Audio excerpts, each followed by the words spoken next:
A visual thinking of Flanders is the story of a region, and its four main ingredients: nature, agriculture, activity, and housing. In just a few centuries, Flanders has moved from a natural to a diffused urban territory. The diffuse history of Flanders goes a long way back in time, before the rise of the automobile. In the wake of the 20th century, Flanders was already a diffuse city, with people moving daily through the region to attend to various activities. The region was occupied in a way which best fit the environment. Rather than a dispersion of urban areas, it was a densification of the dispersed. People were in permanent search for the urban, a part of Flanders' DNA.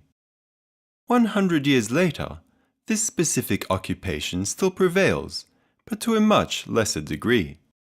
Flanders is, paradoxically, more dispersed and less urban now than it was before.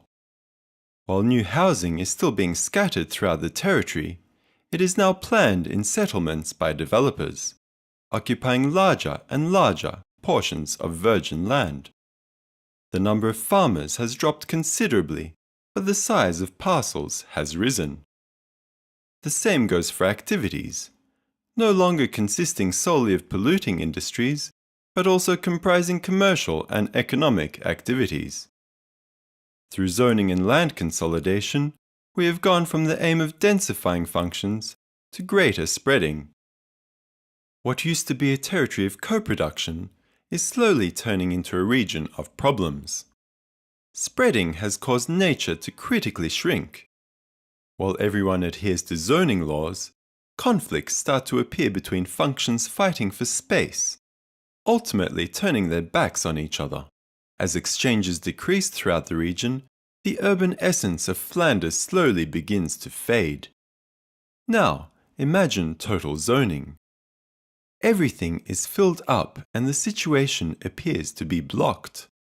With no more room to expand, we have to change our point of view, forcing ourselves to move from the outside to the inside, starting to examine the relationship between things and matter. Slowly, the concept of nature begins to shift, from a surface to protect, to grey matter to inject. Nature as living ingredients, clean and toxic. Nature as connections. Nature as a tool to recreate the urban. All zones are injected with grey matter. As each environment is adapted, new relationships and scales start to appear, and intermediate zones of co-production emerge. The urban scale of Flanders is rediscovered.